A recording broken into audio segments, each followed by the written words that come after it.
because it made the Catholic Church look ridiculous. Because in the 19th century, there was a lot of debate and dispute with the Church about Darwin and other matters. And the idea was that if we can portray the Church as being so ridiculous that it used to actually teach the earth was flat, then we can show that she is an utterly contemptible opponent. So they invented this story to cast the Church in an absurd, ridiculous light. I am sure they had no idea the longevity of this myth, that in the 21st century people would still be taught it. I'm sure somewhere in the world right now as I speak, somebody's being taught the stupid Church taught the earth was flat and brave, heroic Columbus proved them wrong. It just won't go away. But why won't it go away?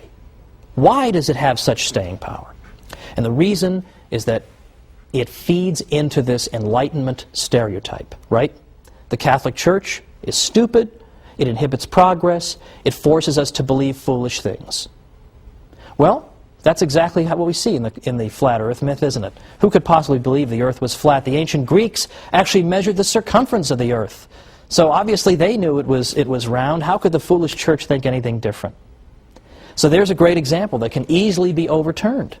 But it hasn't been overturned because it serves a purpose. If you tried to invent some myth today about any famous person you could think of and say that so-and-so believed such and such, it would last for about 3 seconds. But people believe what they are prepared to believe. And people are prepared to believe the worst about the Catholic Church.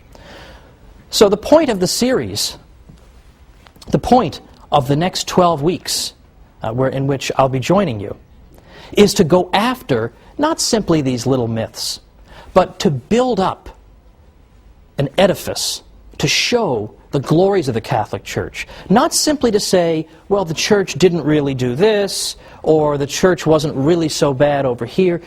We're not going to make any progress if our message is, the Catholic Church, not as bad as you thought. We need something a little more vigorous, a little more vigor in our message. We need instead to say, it's not simply the Catholic Church isn't as bad as you thought, or she didn't really teach the earth was flat. We can't win by always running around putting out fires. Nobody ever built a house by putting out fires. Fires have to be put out, it's true. But we understand that we can't build if that's what we're always doing. If we're always letting opponents of the Church define the debate for us, then we're always going to be on the defensive. And it seems to me, given the state of our civilization, that it's about time that we went, shall we say, on the offensive. And we showed people all the glories of the Church, and we showed them all this hidden history. So we don't have to say, oh, we're not really as bad as you think. We're far more glorious than we ourselves even realize. And we are going to be up against, well, frankly, very, very influential people in this world.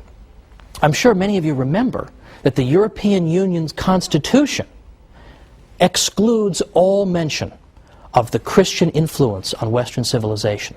How willfully blind would you have to be, surrounded by cathedrals and religious artwork and the fruits of what the Church has given us? How blind would you have to be not to mention that the Church had a little something to do with building this civilization? No. Instead, the European Union Constitution begins and ends with the idea that Western civilization, that comes to us from ancient Greece and Rome, and then from the Renaissance and the Enlightenment. And that 1,000-year period in between, well, I don't know what was going on. Apparently nothing much. That's the standard view, and that was the standard view many people had up until, as I say, as recently as 50 or 100 years ago. But today, any medieval historian worth his salt knows this is a whole lot of nonsense and would reject it with a laugh. But yet, the architects of the European Union exclude mention of the Church or of Christ from their founding document. It isn't that they're stupid. If it were just a matter of stupidity, that would be easily overcome. We just come back with the facts and that'll be the end of it. It's that they're hostile to the Church. I mean, what could be more obvious than that? Look at what the European Union is up to half the time. Do they seem like pious Catholics, most of these people? They have no interest in spreading the truth about the Church. And that's why we as Catholics are under a particular obligation. We have to learn what we can about our faith. And we have to go and spread it. And we have to go and tell people the real history of the Catholic Church, because if we don't defend ourselves, nobody's going to do it for us. I actually wrote a book called How the Catholic Church Built Western Civilization, because I thought it was about time that we told our story. And that's what I'm going to spend the next 12 episodes doing, is telling our story. But for next time, we're going to start 3 programs on the subject of the church and science. And you're going to have more ammunition than you're going to know what to do with by the time we're done with the next 3 episodes.